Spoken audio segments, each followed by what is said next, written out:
Samajwadi party के मुखिया अखिलेश यादव ने माता प्रसाद पांडे को यूपी विधानसभा में नेता प्रतिपक्ष बनाया है, जिस पर बहुजन समाज पार्टी की मुखिया मायावती ने तीखा हमला किया। जी हां, बसपा सुप्रीमो ने सपा अध्यक्ष के फैसले पर नाखुशी जताते हुए पीडीए को गुमराह करने का आरोप लगाया है। उन्होंने कहा कि सपा में जाति विशेष को छोड़कर बाकी पीडीए के लिए कोई जगह नहीं है। बसपा सुप्रीमो ने एक्स पर लिखा, सपा मुखिया ने लोकसभा आम चुनाव में खासकर संविधान बचाने की आड़ में यहां पीडीए को गुमराह करके उनका वोट तो जरूर ले लिया, लेकिन यूपी विधानसभा में प्रतिपक्ष का नेता बनाने में जो इनकी उपेक्षा की गई, ये भी सोचने की बात है। जबकि सपा में एक जाति विशेष को छोड़कर बाकी पीडीए के लिए कोई जगह नहीं है, ब्राह्मण समाज की तो कतई नहीं, क्योंकि सपा और भाजपा सरकार में जो इनका उत्पीड़न और उपेक्षा हुई है वो किसी से छिपा नहीं।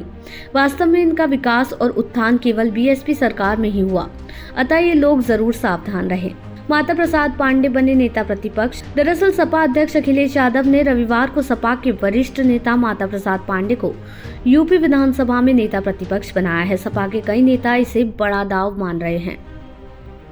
उनका कहना है कि इससे पूर्वांचल के ब्राह्मण वोटरों पर असर पड़ेगा और पीडीए के साथ सरवन वोट भी सपा के करीब आएगा। आपको बता दें कि माता प्रसाद पांडे सपा के पुराने नेता रहे हैं। वो अखिलेश यादव और उनके पिता मुलायम सिंह यादव के भी करीबी नेताओं में गिने जाते हैं। आज 29 जुलाई से यूपी विधानसभा का मानसून सत्र शुरू हो रहा है। इससे ठीक पहले सपा ने माता प्रसाद पांडे को बड़ी जिम्मेदारी दी है। सपा की तरफ से माता प्रसाद पांडे को नेता प्रतिपक्ष बनाया गया है, जबकि इस पद के लिए दलित चेहरे इंद्रजीत सरोज और चाचा शिवपाल सिंह यादव का नाम सबसे आगे था। साथ ही आपको ये भी बता दें कि सांसद बनने से पहले ये पद सपा चीफ अखिलेश यादव के पास था। माता प्रसाद पांडे सिद्धार्थनगर की इटवा विधानसभा विधायक हैं।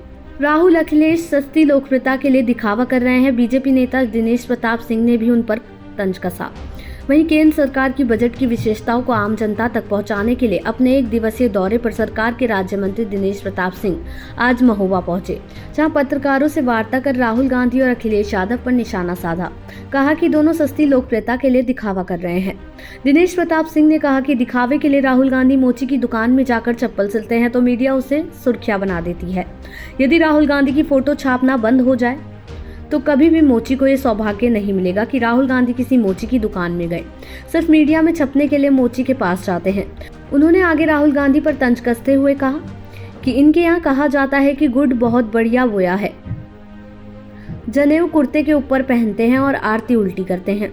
जिन्हें भारतीय संस्कार और संस्कृति की जानकारी नहीं है, वो आज हमारे उत्तर प्रदेश की मोची के बारे में सोच रहे हैं। भगवान उन्हें सद्बुद्धि दे रहे हैं।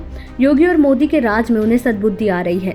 केंद्र सरकार के बजट की विशेषताओं को आम जनता तक पहुंचाने के लिए यूपी के उद्यान, कृषि विपणन, कृषि विदेश व्यापार और कृषि निर्यात राज्य मंत्री दिनेश प्रताप सिंह महोबा पहुंचे। बीजेपी कार्यालय में कार्यकर्ताओं ने उनका फूल माला पहनाकर स्वागत किया।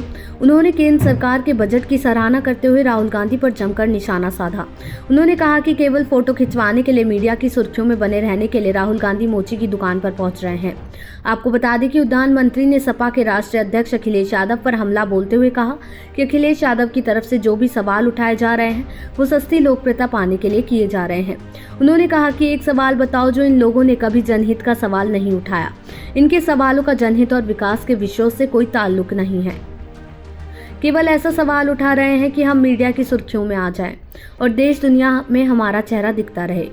अखिलेश यादव का सस्ती लोकप्रियता के अलावा और कोई आशय नहीं है। दिनेश प्रताप सिंह ने कहा कि विपक्ष की तरफ से ये गलत अफवाह फैलाई जा रही है कि केंद्र सरकार ने बजट में केवल चुनिंदा राज्य को ही अच्छा बजट दिया है, जबकि उत्तर प्रदेश को कुछ नहीं मिला। उन्होंने कहा कि केंद्र सरकार ने उत्तर प्रदेश को पूर्व से अधिक बजट दिया है, जिससे यहाँ के इंफ्रास्ट्रक्चर सहित प्रदेश के विभिन्न क्षेत्रों में विकास की मुख्य धारा से जोड़ा जा सके। उन्होंने कहा कि बुंदेलखंड एक्सप्रेसवे को देश का पहला सोलर एक्सप्रेसवे बनाया जा रहा है। प्रधानमंत्री नरेंद्र मोदी की तरफ से सोलर ऊर्जा को बढ़ावा देने के लिए अटल सूर्य योजना की शुरुआत की गई है। इसके साथ अब हाईवे भी सोलर से ऊर्जा उत्पादन करने का एक बड़ा स्रोत होंगे। देश दुनिया की ऐसी ही तमाम खबरों के लिए देखते रहें समय डिजिटल।